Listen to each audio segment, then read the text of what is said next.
Welcome to our channel.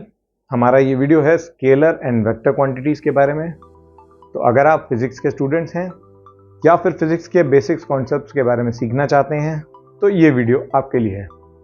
तो चलिए ज़्यादा देर नहीं करते हैं और स्टार्ट करते हैं हमारा ये वीडियो स्केलर और वेक्टर क्वांटिटीज़ के बारे में।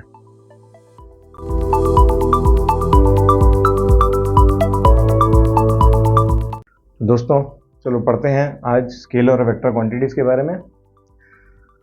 जैसा कि आपने सुना होगा, फिज़िक्स में हम अक्सर कुछ क्वांटिटीज़ के बारे में कहते हैं, जैसे फोर्स, मोशन, मास। ये सब क्वांटिटीज़ दो कैटेगरीज में डिवाइड होती हैं। सबसे पहली category scalar and second category vector quantities. सबसे पहले समझते हैं स्केलर क्वांटिटीज़ क्या होती हैं।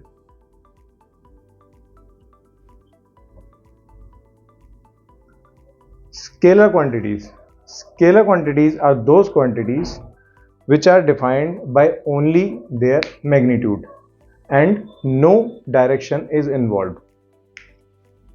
They are defined by only magnitude. क्या है इसका मतलब? जैसे कि स्केलर क्वांटिटीज में एग्जाम्पल हैं मास। मास का यूनिट होता है किलोग्राम। मास जो डिफाइन होता है उसमें हमें डायरेक्शन की कोई ज़रूरत नहीं होती है। इसी तरीके से कोई भी स्केलर क्वांटिटी होगी उसके अंदर हम सिर्फ और सिर्फ उसका मैग्नीट्यूड बताते हैं, यानी कि हम उसका अमाउंट बताते हैं, लेकिन वो किस डायरेक्शन में है ऐसा कुछ भी मेंशन करने की ज़रूरत नहीं होती है। Some more examples of scalar quantities are speed,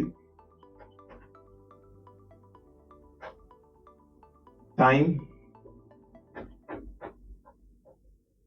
distance,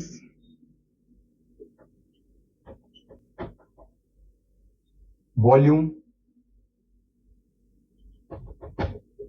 आप लोगों ने इसमें नोटिस किया होगा कि इनमें से किसी भी क्वांटिटी को डिफाइन करने के लिए हमें सिर्फ उसकी न्यूमेरिकल वैल्यू की जरूरत होती है, हमें किसी भी डायरेक्शन की जरूरत नहीं होती है। जैसे कि किसी भी कार की स्पीड अगर हम बताते हैं, हम कहते हैं कि ये कार 60 किलोमीटर पर आवर की स्पीड से चल रही है। हम बताते हैं कि ये बाइक हमारी 100 किलोमीटर पर आवर की स्पीड क्रॉस कर चुकी है। तो 100 किलोमीटर पर आवर, लेकिन हम उसमें कोई डायरेक्शन तो नहीं बता रहे हैं। हम ये नहीं बता रहे हैं कि वो नॉर्थ जा रही है, ईस्ट जा रही है, साउथ जा रही है या वेस्ट जा रही है। तो जिस भी क्वांटिटी में अगर हमें कोई डायरेक्शन नहीं बताई जाती है वो होती हैं स्केलर क्वांटिटीज। सेम है टाइम। टाइम में hours, seconds and minutes define किए जाते हैं, कोई डायरेक्शन नहीं होती है।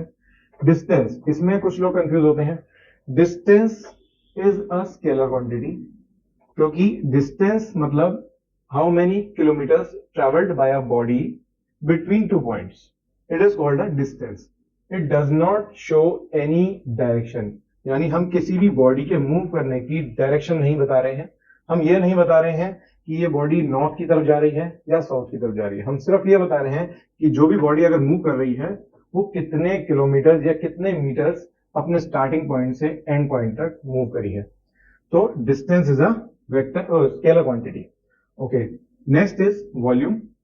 Volume as you all know, आपको पता होगा वॉल्यूम कैसे डिफाइन होता है। Metre cube, centimetre cube, litres, these are all units of volume. इसमें कहीं पर भी उस लिक्विड की या उस एयर पार्टिकल की जिसकी भी हमें वॉल्यूम बतानी है या किसी सॉलिड मटेरियल की वॉल्यूम बतानी है, उसकी हम डायरेक्शन नहीं बताते हैं। तो यहां पर हमारे पास कुछ एग्जांपल्स आ गए हैं जिससे हम ये बता सकते हैं कि स्केलर क्वांटिटीज क्या हो सकती हैं। हमने ये समझने की कोशिश करी है।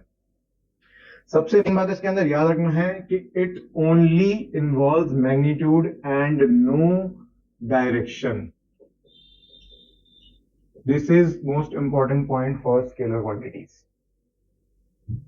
Now let's take an example about how to calculate a scalar quantity. The calculation of scalar quantity involves simple algebraic rules, like you plus two quantities and you get a third quantity. As in, you subtract two quantities, you get a third quantity. Similarly, multiplication and division applies to all these scalar quantities. The case is different with a vector quantity, which we will learn later. सबसे पहले हम पढ़ते हैं scalar quantity कैसे calculate की जाती है। एक एग्जांपल लेते हैं छोटा सा। यहां पर मैं एग्जांपल लूंगा डिस्टेंस का। A body started from 10 kilometre mark and it stopped at 25 kilometer mark. How much distance is traveled? How much distance is traveled? यहां पर हम ये देखेंगे कि किसी भी बॉडी को एक पॉइंट से दूसरे पॉइंट तक ट्रैवल करने में कितना डिस्टेंस हुआ। डिस्टेंस क्योंकि हमारी स्केलर क्वांटिटी है, सिंपल अलजेब्रिक रूल से हम ये पता लगा सकते हैं कि 25 किलोमीटर मार्क, यानी सबसे पहले बॉडी यहां से चली, यहां पहुंची, 10 किलोमीटर मार्क से चली, 25 किलोमीटर मार्क तक पहुंची, इसके बीच में कितना डिस्टेंस है। सिंपल अलजेब्रिक रूल लगाएंगे, 25 minus 10 equals to 15 kilometre. That's it, ये हमारा आंसर है। और simple algebraic rule, one quantity minus another quantity you get a third quantity. तो ये है स्केलर क्वांटिटीज का कैलकुलेशन का तरीका। बहुत ही सिंपल है, कोई इसमें समझने वाली ज्यादा खास बात है नहीं, इजी। अब हम आगे बढ़ेंगे वेक्टर क्वांटिटीज की तरफ। Now let's begin with vector quantities.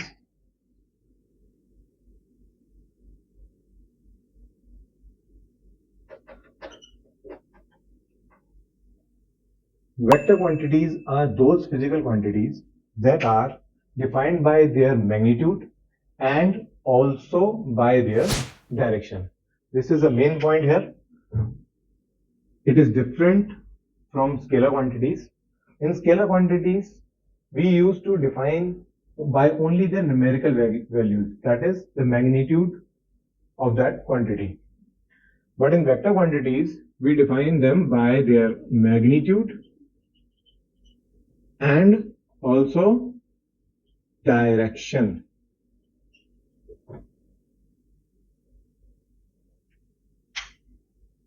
How a vector quantity is symbolized? इसका सिंबल क्या होता है, किसी भी वेक्टर क्वांटिटी का सिंबल क्या होता है। जैसे कि एग्जांपल लेते हैं। सबसे पहले वेक्टर क्वांटिटीज के एग्जांपल है वेलोसिटी, एक सिंपल सा एग्जांपल है ये वेलोसिटी। स्केलर क्वांटिटी का एग्जांपल था स्पीड। स्पीड हम मेजर करते हैं kilometres per hour, metres per second, but velocity हम मेजर करते हैं kilometres per hour and also we define the direction in which the body is moving. For example, a car is moving with a speed of 100 kilometers per hour. But if we don't define the direction, then this unit is called scalar quantity. But when we define the direction, likewise 100 kilometers per hour in north direction, then this unit is called a vector quantity. Vector quantity symbolise करने के लिए physics में हम किस तरीके से दिखाएंगे, small v और v and then there is a hat over it. Likewise मैं इसको थोड़ा बड़ा लिख देता हूं, v and a hat over it और a small v. This is the way how we symbolize a vector quantity. Let's take some more examples of a vector quantity.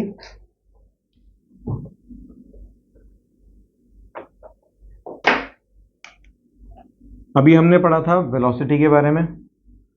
Speed is a scalar but velocity is a vector quantity. अब हम पढ़ेंगे displacement के बारे में। अभी हमने पढ़ा था डिस्टेंस। डिस्टेंस स्केलर क्वांटिटी है, because distance is only the numerical value और the measurement of kilometers or meters, whatever is the numerical value between 2 points. But displacement shows the distance between 2 points in a particular direction. It is a distance in particular direction.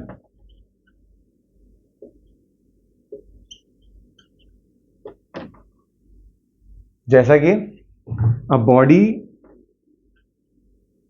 starts at 0 kilometer point from this point. Let's say body starts here with the 0 kilometer mark. Okay.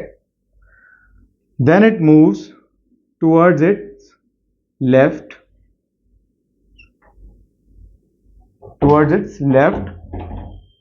10 kilometers. Again it moves towards its right for 10 kilometers. Then it moves towards its right 10 kilometers. And again it turns to right and reaches the starting point in 10 kilometers. So first of all हम यहाँ पर क्या देखेंगे कि एक body A point से शुरू होती है, B पॉइंट पर जाती है, फिर वहां से C पॉइंट पर जाती है और फिर D पॉइंट पर जा D से वापस A पॉइंट पर आती है. तो जब हम देखेंगे कि इस बॉडी ने डिस्टेंस कितना ट्रेवल किया, distance is the units moved within 2 points, between 2 points. So A से B तक 10 किलोमीटर, B से C तक 10 किलोमीटर, C से D तक 10 किलोमीटर और D से A तक 10 किलोमीटर. तो टोटल कितना ट्रैवल हुआ? 40 किलोमीटर. लेकिन अगर हम इसको डिस्प्लेसमेंट पॉइंट ऑफ व्यू से कंसिडर करेंगे, distance in a particular direction, तो बॉडी ने राइट साइड पे पहले, लेफ्ट साइड पे पहले B डायरेक्शन तक 10 किलोमीटर ट्रैवल किया, फिर राइट टर्न करके C तक 10 किलोमीटर ट्रैवल किया, फिर राइट टर्न करके D तक 10 किलोमीटर ट्रैवल किया, फिर अगेन राइट टर्न करके वो A तक आया 10 किलोमीटर ट्रैवल करके. तो इसका डिस्प्लेसमेंट कितना हुआ, यानी कि एक पॉइंट से A पॉइंट से B तक एक बॉडी कितना मूव करी, खिसकी, कितना एक जगह से खिसकी. हिंदी में हम कहते हैं खिसकना, किसी को कहते हैं खिसकना. तो डिस्प्लेसमेंट का मतलब है एक बॉडी कितनी अपनी जगह से दूसरी जगह पर खिसकी, यानी कि वो अपनी पोजीशन को छोड़कर दूसरी पोजीशन पर पहुंची, कितना किलोमीटर चलकर. तो वो बी तक आने में तो 10 किलोमीटर डिस्प्लेसमेंट हुआ, बी तक आने तक तो 10 किलोमीटर डिस्प्लेसमेंट हुआ, लेकिन टोटल डिस्प्लेसमेंट इज 0. वाई? क्योंकि अपनी फर्स्ट पोजीशन से स्टार्ट करके पूरा घूमने के बाद वो लास्ट में अपनी स्टार्टिंग पोजीशन पर वो पहुंच गई. तो उस बॉडी का डिस्प्लेसमेंट यानी वो अपनी पोजीशन से कितना मूव हुई? 0 किलोमीटर. 0 किलोमीटर यानी कि वो अपनी ही पोजीशन से स्टार्ट हुई, अपनी ही पोजीशन पर वापस आई. इसे कहते हैं डिस्प्लेसमेंट. डिस्प्लेसमेंट क्योंकि वेक्टर क्वांटिटी है तो डायरेक्शन का एक इंपॉर्टेंट रोल है यहां पर. अब आपने यहां पर देखा होगा कि डायरेक्शन की वजह से डिस्प्लेसमेंट तो हो गया आपका 0 एंड डिस्टेंस ट्रेवल्ड हो गया आपका 40 किलोमीटर. लेकिन बिटवीन 2 पॉइंट्स, अगर 2 पॉइंट्स कोई से भी डिस्कस किए जाएंगे तो उसके हिसाब से displacement will be different for every point. यानी A टू B का अगर हम डिस्प्लेसमेंट देखेंगे तो 10 kilometre in the left side, और B टू C का हम डिस्प्लेसमेंट देखेंगे तो 10 kilometre towards the right hand side, और C टू D अगर देखेंगे तो C to D 10 kilometre towards the right hand side, और A टू C देखेंगे तो it will be towards the diagonal side. अब डायगोनल का आपको कैसे निकालना होता है ये आपको धीरे धीरे मालूम पड़ेगा. ट्राइंगल का लॉ लगाकर, ट्राइंगल का रूल लगाकर, पाइथागोरस थ्योरम लगा के आप इस डायगोनल का किलोमीटर पता लगा सकते हैं. उससे आपको ये मालूम पड़ जाएगा कि A to C डिस्प्लेसमेंट क्या हुआ है बॉडी का। Okay, now let's learn about the vector addition and vector subtraction. जैसा कि अभी हमने देखा था, scalar addition, scalar subtraction simple arithmetic rules को फॉलो करता है। Vector addition and vector subtraction simple arithmetic rules या अलजेब्रिक रूल्स को फॉलो नहीं करता है। वेक्टर क्वांटिटीज को हम ऐड कर सकते हैं geometrically but not algebraically. Geometrically means we have to represent the vector quantities graphically, then we have to learn the resultant vector, how to calculate the resultant vectors. We have to follow some rules, only then we will be able to calculate the right result. The major point that differentiates a scalar and a vector quantity calculation is the direction. Direction is most important point while calculating a vector quantity. ये मैंने आपको पहले भी बताया था, अगर आप direction के कैलकुलेशंस को कंसिडर नहीं करेंगे तो वेक्टर क्वांटिटीज को आप सही तरीके से कैलकुलेट नहीं कर पाएंगे। तो लेट्स सी कैसे वेक्टर क्वांटिटीज को कैलकुलेट करते हैं। सबसे पहला रूल देखते हैं हम, addition of a vector quantity. Addition of a vector quantity.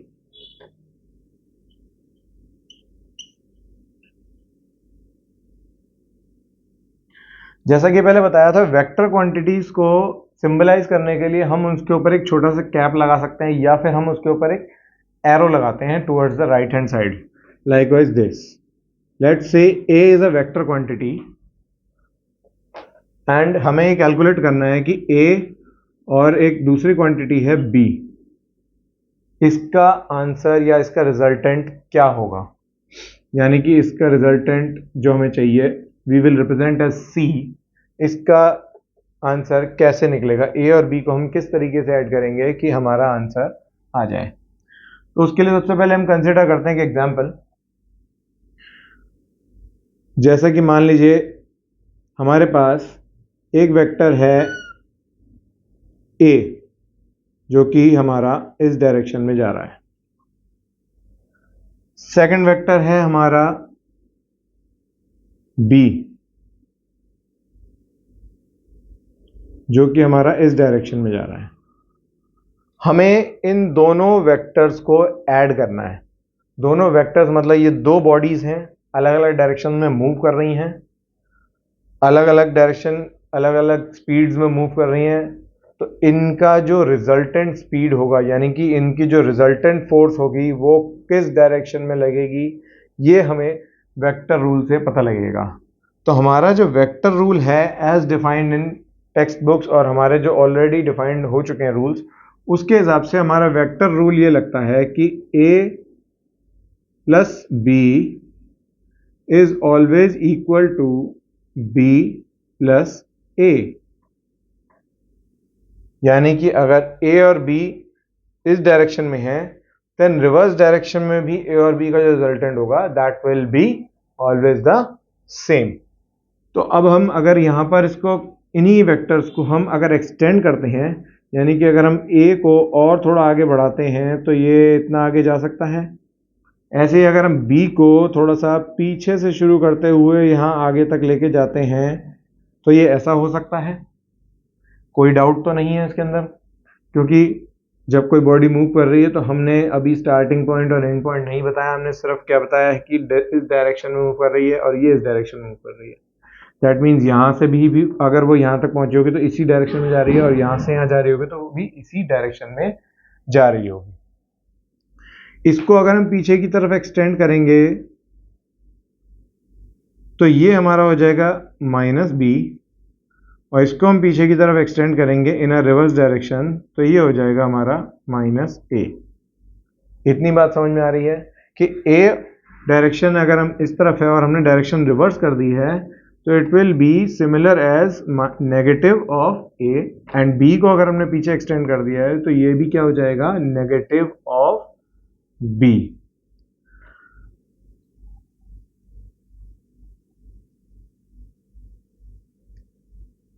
So according to vector rules, a plus b is equal to b plus a. यहां पर दो रूल्स फॉलो किए जाते हैं वेक्टर एडिशन के. First rule is triangle law of vector addition. Second rule is parallelogram law of vector addition. Now let's learn about the triangular law of vector addition. Triangular law of vector addition.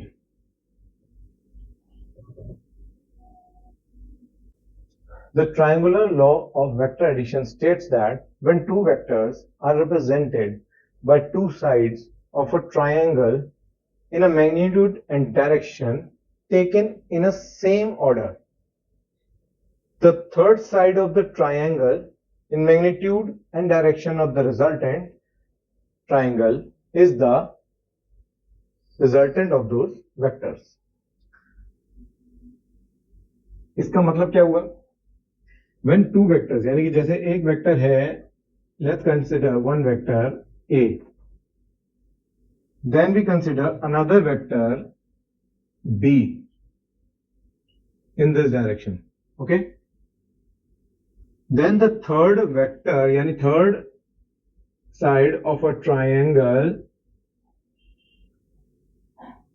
third side of the triangle is considered as the resultant vector of the addition of both the vectors. This is called the triangle law of vector addition. इसको हम दूसरे तरीके से भी समझ सकते हैं. अब आप कहेंगे कि इसी डायरेक्शन में क्यों? ये किसी भी डायरेक्शन में हो सकता है, लेकिन हमें उसको इस डायरेक्शन में लेके आना होगा. किस तरीके से? जैसे मान लीजिए अगर ये वेक्टर इस तरीके से डिफाइंड है एंड इस तरीके से डिफाइंड है. A is here, B is here. अगर हम इसको पीछे तक एक्सटेंड कर सकते हैं तो इसको भी हम नीचे तक एक्सटेंड कर सकते हैं. तो ये इस डायरेक्शन में एक वेक्टर आ गया. सिमिलरली इस डायरेक्शन में एक वेक्टर है ये ऑलरेडी. तो आप देख सकते हैं सेम फिगर निकल आया. This is the same figure. And then जो रिजल्टेंट वेक्टर निकलेगा इन दोनों के बीच में वो होगा इनका addition. So the rule comes out like this: R, यानी resultant vector, is equal to side A of the triangle, A vector, then addition of the side B of the triangle, यानी कि B vector. Similarly, अगर हम subtract करना चाहते हैं, subtraction is similar to addition, बस उसमें ये फर्क हो जाता है कि R is equals to A minus, आप ये कह सकते हैं कि प्लस ऑफ नेगेटिव बी. इसको हम अगर एल्जेब्रिक के हिसाब से फॉलो करेंगे तो यहां पर A vector minus B vector will be the resultant answer. बात समझ में आई? यहां पर क्या है? Negative B. नेगेटिव बी को हम कैसे कंसिडर कर सकते हैं? जैसे ये B है, B is the negative B. इसका कैसे बनेगा? रिवर्स डायरेक्शन में. This will be negative B. Similar है, देखिए ये पॉजिटिव ए, ये नेगेटिव बी. तो रिजल्टेंट वेक्टर जो आएगा वो क्या होगा? ए और बी का addition, according to the triangle law of vector addition.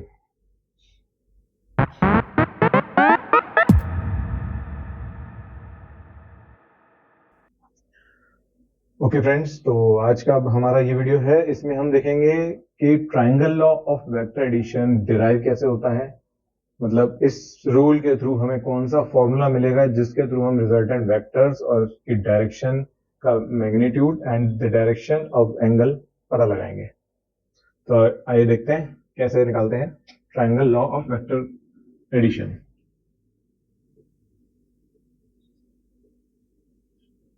Derivation of triangle law. सबसे पहले हम इसमें कंसिडर करेंगे एक वेक्टर, इसकी वैल्यू हम दे देते हैं P. और एक सेकंड वेक्टर जिसकी वैल्यू हम देते हैं q। Both the vectors are in different directions, दोनों वेक्टर्स अलग अलग डायरेक्शंस में चल रहे हैं। तो अकॉर्डिंग टू ट्राइंगल लॉ हम इन दोनों वेक्टर्स को ज्वाइन करके एक ट्राइंगल कंस्ट्रक्ट करेंगे।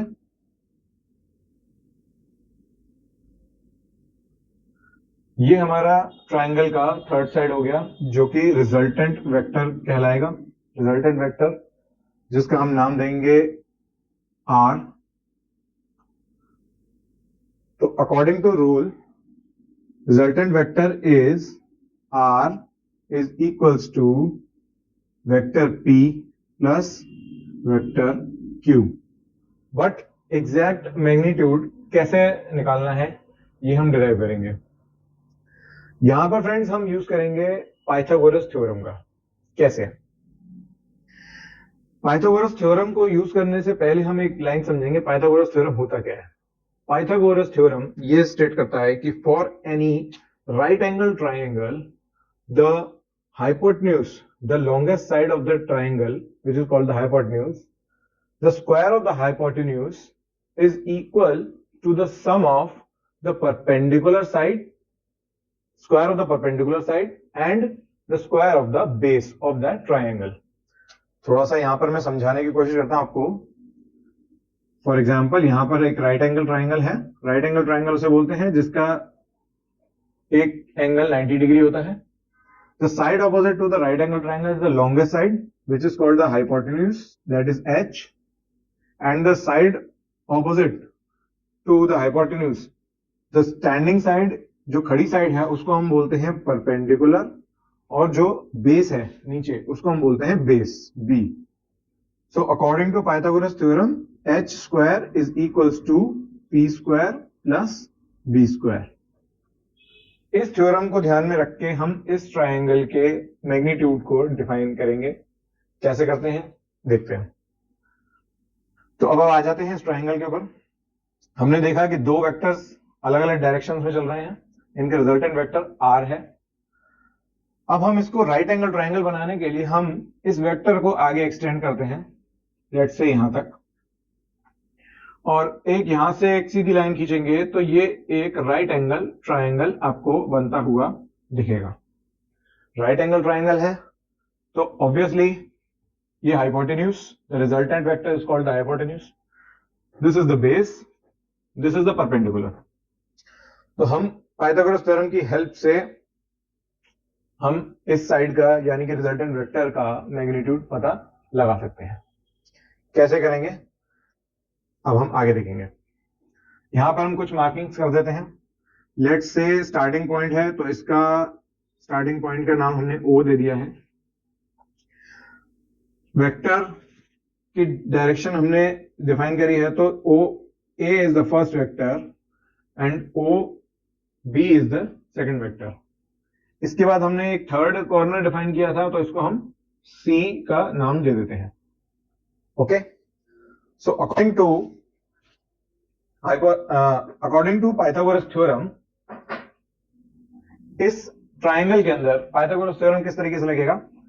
हाइपोटेन्यूज का स्क्वायर यानी कि OB का square is equals to perpendicular का स्क्वायर। परपेंडिकुलर कौन सा है, this is the perpendicular, BC square plus base का स्क्वायर। बेस का स्क्वायर मतलब OC का स्क्वायर, OC। ओके, इसको आगे डिराइव करते हैं।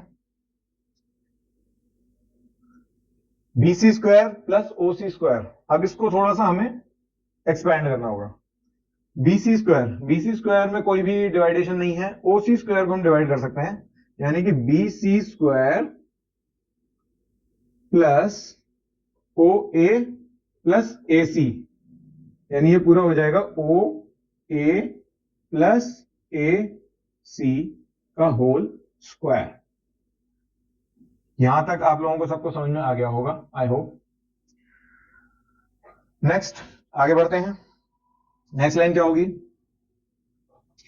यहां से हम ये पता लगा सकते हैं कि ओ ए एंड ओ सी, इनको हम दो हिस्सों में डिवाइड कर सकते हैं। कैसे? हमें यहां पर ए सी की वैल्यू नहीं पता, हमें यह पता है कि ओ ए की वैल्यू पी वेक्टर है, ए सी की वैल्यू हमें नहीं पता है, बी सी की वैल्यू हमें नहीं पता है। तो पहले हमें इन दोनों की वैल्यूज डिराइव करनी पड़ेंगी, इसकी हेल्प से हम पी और क्यू की वैल्यू निकाल सकते हैं। इतनी बात समझ में आ गई होगी आपको। तो अब हमें यह डिराइव करना है कि ए सी और बी सी, इन दोनों की वैल्यू हमें नहीं पता है। इसको डिराइव करने के लिए हम ज्योमेट्री का एक फॉर्मूला ले सकते हैं। इसके लिए हमें ये vector P and vector Q के बीच में जो एंगल बन रहा है वो ये बन रहा है, इसे हम थीटा का नाम दे सकते हैं। लेट्स से एक एंगल लिया हमने थीटा, जो कि वेक्टर A इस डायरेक्शन में जा रहा है, वेक्टर Q इस डायरेक्शन में जा रहा है। तो दोनों एंगल्स, दोनों वेक्टर्स के बीच में जो एंगल बना है उसको हमने थीटा का नाम दे दिया है। तो according to geometry formula, geometry में हम किस तरीके से फॉर्मूला निकाल सकते हैं, हम यहां पर यूज करेंगे cos theta and sign theta का। तो यहां पर लेट्स से इस इक्वेशन का हमने नाम दे दिया है 1, इक्वेशन नंबर 1। अब हम आ जाते हैं इस इक्वेशन पे। नेक्स्ट इक्वेशन हम डिराइव करेंगे cos theta is equals to, आपको cos थीटा का फॉर्मूला पता होना चाहिए, base upon hypotenuse. cos theta is equals to base upon hypotenuse. अब इस राइट एंगल ट्राइंगल में बेस कौन सा है? AC। AC is the base upon hypotenuse. Hypotenuse क्या है? Q, वेक्टर Q, यानी कि AB। इसी के अंदर हम AB की जगह पे हम वेक्टर Q लिख सकते हैं, तो AC अपॉन वेक्टर Q। ठीक है, तो अब हमें किसकी वैल्यू चाहिए थी? AC की वैल्यू निकालनी थी। तो अब इसी को हम मॉडिफाई करके आगे डिराइव कर सकते हैं। इस इक्वेशन को डिराइव कैसे करेंगे? cos theta is equal to AC upon vector Q आया है, तो यहां से हम वेक्टर Q को ऊपर ले जाते हैं, तो हमारा हो जाएगा AC is equals to vector Q cos theta. यहां पर हमें AC की वैल्यू मिल गई। अब हमें किसकी वैल्यू निकालनी है? हमें निकालनी है BC की वैल्यू। BC यानी कि परपेंडिकुलर। cos थीटा में बेस अपॉन हाइपोटेन्यूज होता है, परपेंडिकुलर के लिए हम कौन सा फॉर्मूला लगाएंगे? Sine theta. साइन थीटा की वैल्यू क्या होती है? Sine theta is equal to perpendicular upon hypotenuse. So sine theta is equals to perpendicular, perpendicular यानी कि BC अपॉन हाइपोटेन्यूज। हाइपोटेन्यूज कौन सा है? AB which will be again equal to BC upon vector Q। Confirm? फिर हम इसको derive करेंगे। अब हमारे पास क्या आ जाएगा? BC की वैल्यू आ जाएगी हमारे पास। BC is equals to vector Q sine theta. यहां पर हमें AC equation number A, BC equation number B, equation number A और इक्वेशन नंबर B से हमें AC और BC की वैल्यू मिल गई। अब हम इक्वेशन नंबर 1 के अंदर इक्वेशन नंबर A और B से AC और BC की वैल्यू इसके अंदर हम डाल सकते हैं। इसको डालने से हमें एक क्लियर रिजल्ट मिल सकता है। इसके लिए क्या करेंगे? लेट्स से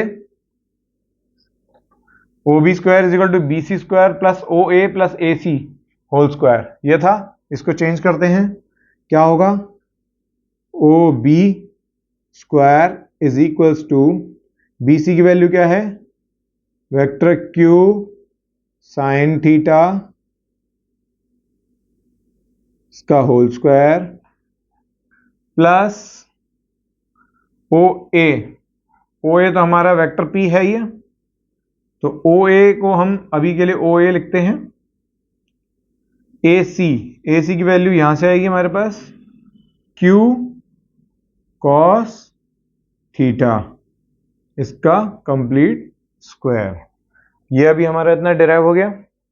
इसके बाद हम आ जाते हैं, अब सारे जितने भी वेक्टर्स हैं इनको हम इसके अंदर पुट कर देंगे, तो हमारे पास एक नई इक्वेशन निकल के आएगी। कैसी इक्वेशन देखें जरा। ओ बी क्या है हमारा, O B is a resultant vector. Resultant vector means R vector का square is equals to Q sine theta का स्क्वायर करेंगे तो क्यू वेक्टर का square and sine square theta plus O A plus Q cos theta का whole square. Algebraic terms में A plus B का whole square कैसे निकालते हैं, A square plus B square is A square plus B square plus 2ab is equals to A plus B whole square. तो A plus B हमें दिख रहा है होल स्क्वायर, उसको हम कैसे निकालेंगे, ए स्क्वायर यानी कि ओ ए क्या है हमारा, वेक्टर पी। तो वेक्टर पी का स्क्वायर प्लस बी स्क्वायर क्या है, बी हमारा क्या है, क्यू कॉस थीटा। तो Q square cos square theta plus 2ab क्या होगा, 2a मतलब p और b मतलब q cos थीटा। तो 2p vector q vector cos theta. यहां से हमारी आ जाती है सेकंड इक्वेशन। यहां तक हमें होपफुली सब समझ में आ गया होगा, हमने ये कैसे इतनी बड़ी ये इक्वेशन कैसे डिराइव करी है। एक बार दोबारा से देख लेते हैं। सिंपली हमने क्या किया, दोनों वेक्टर्स जहां कनेक्ट हो रहे थे वहां से हमने एक्सटेंड करके एक राइट एंगल ट्राइंगल बनाया। राइट एंगल ट्राइंगल से एक थीटा एंगल लिया।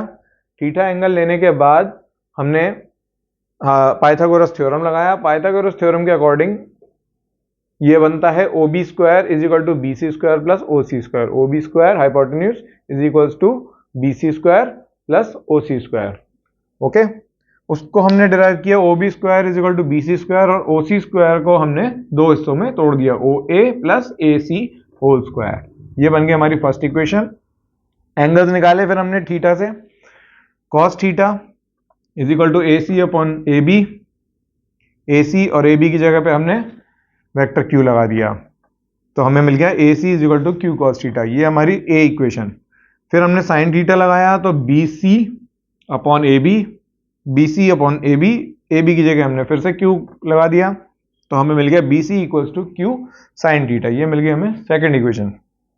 इन दोनों इक्वेशंस को हमने इस फर्स्ट इक्वेशन के अंदर पुट किया, तो हमें क्या मिल गया, O B square same is equal to B C की जगह हमने ये पुट ऑन कर दिया Q sine theta square plus O A as it is plus ये क्यू कॉस थीटा कहां से आया, A C is equal to Q cos theta. तो क्यू कॉस थीटा और इस पूरे का स्क्वायर।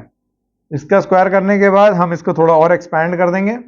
ओ बी की जगह पे हमने रिजल्टेंट वेक्टर लगाया R square equals to Q sine theta का स्क्वायर क्या बनेगा, Q square sine square theta plus P square, यानी कि ये हमने a प्लस बी का होल स्क्वायर निकाला, तो A square plus B square plus 2ab।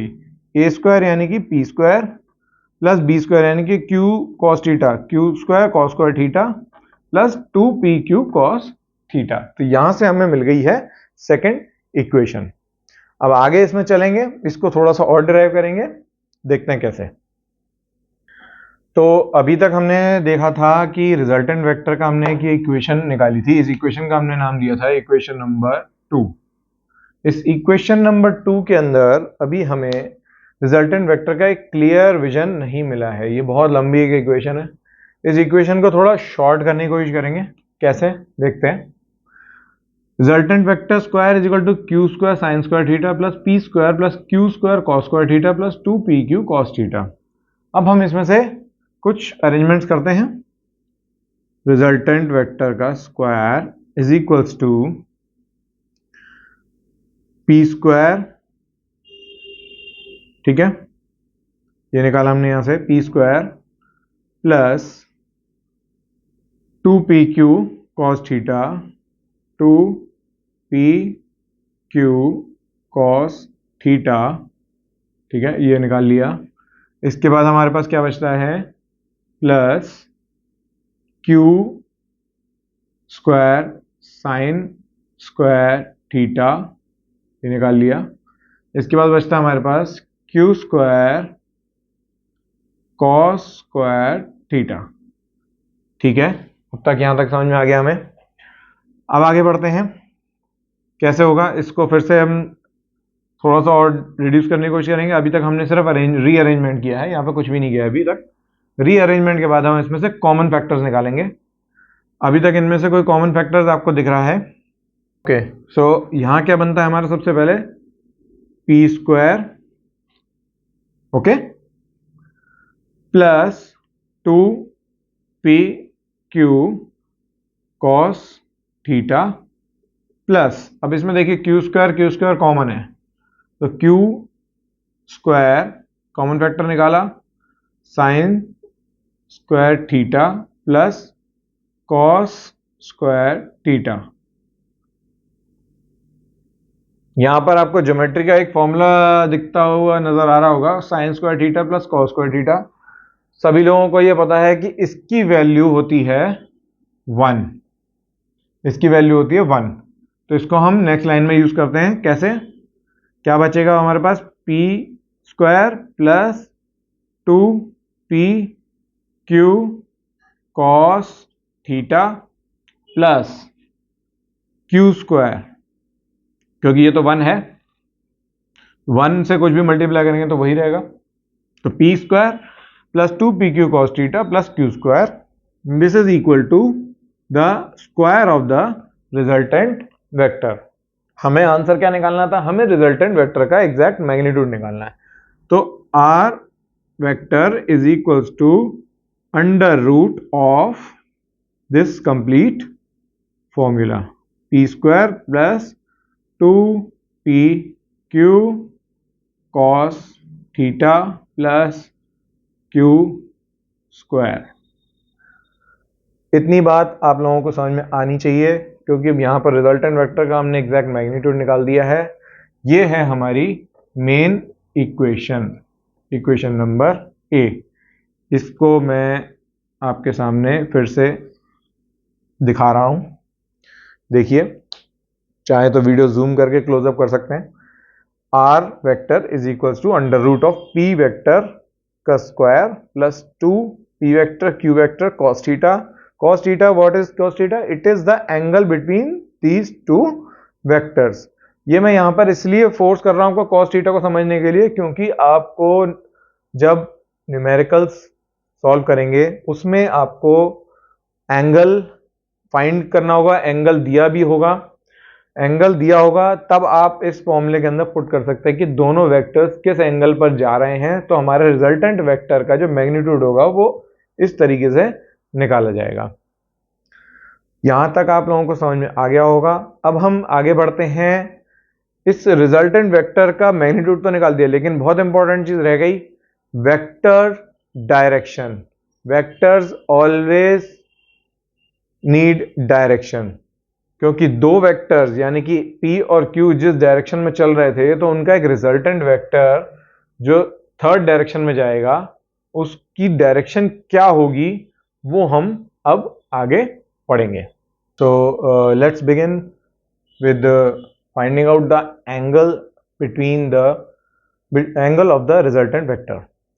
तो अभी तक हमने जो समझा था यहां पर angle theta, this angle was the angle between both the vectors, यानी कि दोनों वेक्टर्स जिस भी डायरेक्शन में चल रहे हैं उन दोनों वेक्टर्स के बीच में कितना एंगल बन रहा है, इन दोनों वेक्टर्स के बीच में कितना एंगल बन रहा है, हम उसके बारे में देख रहे थे। यानी कि ये एक वेक्टर है ए और ये एक वेक्टर है बी, ये दोनों वेक्टर्स जिस डायरेक्शन में जा रहे हैं उसके बीच में कितना एंगल बन रहा है, उसका नाम तो हमने दिया था थीटा।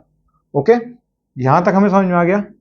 अब हमें रिजल्टेंट वेक्टर का एंगल निकालना है, यानी कि जो रिजल्टेंट इन दोनों वेक्टर्स के बीच में जो रिजल्टेंट वेक्टर्स निकल के गया है उस वेक्टर का क्या एंगल रहेगा, यानी कि रिजल्टेंट फोर्स। यानी अगर हम एग्जांपल लेते हैं कि मान लीजिए कि एक बॉक्स है, एक बॉक्स है, ये हम बर्ड्स आई व्यू से देख रहे हैं। आप किसी बॉक्स को ऊपर से देखते हैं एक फ्लोर के ऊपर रखा हुआ बॉक्स है, उसको हम किस तरीके से देखते हैं, इसको इस तरीके से देखिएगा। ये एक बॉक्स है, मान लीजिए कोई एक पर्सन यहाँ पे खड़ा हुआ है, हमें उसका हेड दिखेगा। कोई एक पर्सन यहाँ पे खड़ा हुआ है, वो इस बॉक्स को इस डायरेक्शन में फोर्स लगा रहा है, यानी कि इस डायरेक्शन में धक्का दे रहा है। ओके, एंड कोई और व्यक्ति, कोई सेकंड पर्सन है, वो इस बॉक्स को यहां से खड़े होके इस डायरेक्शन में फोर्स लगा रहा है, यानी कि वो इस डायरेक्शन में फोर्स लगा रहा है। तो आपको ये कैसे पता लगेगा कि ये बॉक्स किस डायरेक्शन में मूव करेगा? तो फोर्स कितनी लगी है, कितनी ताकत से या कितनी स्पीड से मूव करेगा, ये तो हमें बताएगा रिजल्टेंट वेक्टर का मैग्नीट्यूड, यानी कि जो हमने इक्वेशन नंबर 2 से निकाला था, जो मेन इक्वेशन थी हमारी, resultant vector is equal to under root of P square plus 2 P Q cos theta plus Q square theta. इस केस में अगर हम देखते हैं, इस एग्जांपल में देखते हैं, तो ये एक बॉक्स है, ये रिजल्टेंट वेक्टर, इसका रिजल्टेंट वेक्टर यहां कहीं पर होगा, इन दोनों के बीच में कहीं पर होगा, यानी कि कुछ ताकत इस तरफ लग रही है, कुछ ताकत इस तरफ लग रही है, तो ये एग्जैक्टली इस तरफ नहीं मूव करेगा, क्योंकि इस व्यक्ति की भी कुछ ताकत लग रही होगी, तो ये इसको इधर नहीं जाने देगा, और पूरी तरह वो इस तरफ भी नहीं जाएगा, क्योंकि इस बंदे की, यानी इस पर्सन की भी जो ताकत है वो भी कुछ लग रही होगी, तो वो इस तरफ भी नहीं जाने देगा। तो इन दोनों का एक रिजल्टेंट, यानी कि बीच की कोई वैल्यू आई होगी, इसको हम बोलते हैं रिजल्टेंट वैल्यू। यानी कि मान लीजिए ये अगर 10 न्यूटन्स की फोर्स दे रहा है, ये 20 न्यूटन्स की फोर्स दे रहा है, तो कहीं ना कहीं इन दोनों के बीच में कहीं 15 न्यूटन के आसपास की कुछ ये रिजल्टेंट फोर्स लगी होगी। एग्जैक्टली 15 नहीं होगा, ये मैंने एक एग्जाम्पल के तौर पे आपको बताया है। रिजल्टेंट एग्जैक्ट हम किससे निकालेंगे? इस फॉर्मूले की हेल्प से। यहां पर जब हम cos थीटा लगाने की कोशिश करेंगे तो cos थीटा किस प्रकार से लगेगा? अब हम इस बॉक्स को थोड़ा सा ये मान लेते हैं, यहां पर एक बॉक्स है और ये हमारे ये रिजल्टेंट ये जा रही है हमारी, तो एक वेक्टर हमारा a, ये गया p, ये वेक्टर गया, और ये वेक्टर कौन सा है? ये q वेक्टर है। इन दोनों के बीच का जो एंगल है वो ये है complete angle. This is the complete angle between two vectors. तो थीटा का यूज करके यहां पर हम cos थीटा में जब पुट इन करेंगे तो हमें रिजल्टेंट वेक्टर, यानी कि रिजल्टेंट यानी इस वेक्टर का मैग्नीट्यूड मिल जाएगा। लेकिन ये रिजल्टेंट वेक्टर किस डायरेक्शन में जा रहा है, किस दिशा में जा रहा है, ये हमें नहीं पता। इसको पता लगाने के लिए हमें ये वाला एंगल, जिसका कि नाम हम देंगे फाई, ये एंगल हमें पता लगाना है। ये कंप्लीट एंगल नहीं, कंप्लीट एंगल क्या है? ये दोनों वेक्टर्स के बीच का एंगल है विच इज थीटा। लेकिन रिजल्टेंट वेक्टर और बेस, इसके बीच का जो एंगल है, इसको हम क्या बोलेंगे? Phi. This angle will always be equal between both the vectors. इन दोनों वेक्टर्स के बीच में जब भी हम ये एंगल निकालेंगे तो ये फाई निकाला जाएगा। ये कैसे निकालेंगे, ये अब हम समझेंगे अपने नेक्स्ट एग्जांपल में।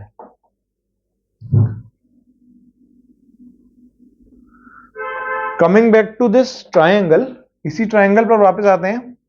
हमारा ओरिजिनल वेक्टर कहां था? P O C, और रिजल्टेंट कहां था? O B, and second vector कौन सा था? A B, that is Q। हमने कुछ फॉर्मूलाज पहले ही निकाल लिए थे, जैसे BC is equal to Q sine theta, हमने इसकी वैल्यू निकाली थी BC की। AC is equal to Q cos theta. अगर आपको याद हो, इस वीडियो में थोड़ा सा पीछे जाएंगे तो आपको A equation and B equation के नाम से कुछ दिखेगा, जहां पर आपको ये दोनों वैल्यूज मिल जाएंगी। कैसे हमने निकाली है वो आप वहां पर वीडियो को रिवाइंड करके देख सकते हैं। अब यहां पर कैसे निकलेगी? AC हमने निकाल रखा है, BC की वैल्यू हमें पता है। इन दोनों वेक्टर्स के बीच में रिजल्टेंट कौन सा है? रिजल्टेंट वेक्टर ये है। रिजल्टेंट वेक्टर और बेस के बीच में एंगल कौन सा बन रहा है? ये। इस एंगल को हमने क्या नाम दिया था अभी थोड़ी देर पहले? फाई। फाई एंगल का हम रिजल्टेंट निकालेंगे कि इसका कितना डिग्री पर ये रिजल्टेंट वेक्टर हमारा मूव करेगा। तो आइए देखते हैं। कमिंग बैक टू, अब हम यहां से नहीं लेंगे, इस पूरे ट्राइंगल को अगर हम कंसिडर करते हैं तो ये एक राइट एंगल ट्राइंगल है। ट्रिग्नोमेट्री के रूल्स लगाएंगे, tan phi, ये phi है, tan according to trigonometric rules is equals to perpendicular upon base, tan theta या tan phi is equals to perpendicular upon base. तो tan phi is equals to perpendicular कौन सा होगा, BC upon base कौन सा होगा, OC। Again इसको हम फिर से तोड़ सकते हैं, BC को अपॉन OC को हम OA एंड AC में डिवाइड कर सकते हैं, OA प्लस AC। अब हम अगेन यहां पर आ जाते हैं, इसके अंदर हम वैल्यू पुट इन कर सकते हैं AC और BC की, हमें पता है। तो हम BC की वैल्यू क्या पुट इन करेंगे, Q sine theta upon OA, OA क्या है, vector P, vector P plus AC क्या है, AC Q cos theta, Q cos theta, ठीक है, Q sine theta upon vector P plus Q cos theta. ये किसकी value आ गई हमारी, tan phi की। इतना आप लोगों को समझ में आ जाना चाहिए। इसके बाद हमें क्या निकालना था, हमें phi की वैल्यू निकालनी थी। तो phi की वैल्यू सिंपली इसको यहां से पुट इन करेंगे, tan inverse of Q sine theta upon P vector plus Q vector cos theta. ये हमारा एंगल डिराइव हो गया।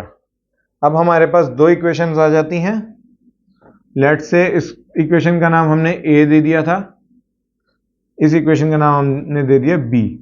तो इक्वेशन A का यूज करके आप रिजल्टेंट का मैग्नीट्यूड निकाल सकते हैं, इक्वेशन B का यूज करके आप रिजल्टेंट का एंगल ऑफ डायरेक्शन यानी एंगल ऑफ मूवमेंट निकाल सकते हैं।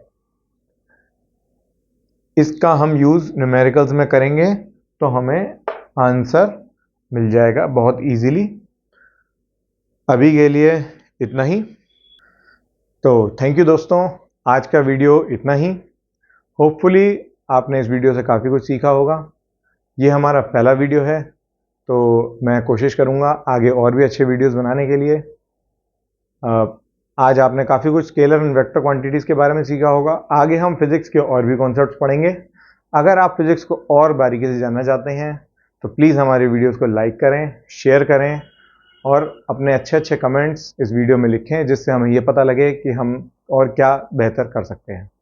प्लीज़ सब्सक्राइब जरूर करिए इस चैनल को और वीडियोस को देखने के लिए बेल आइकन दबाना ना भूलें। Thank you.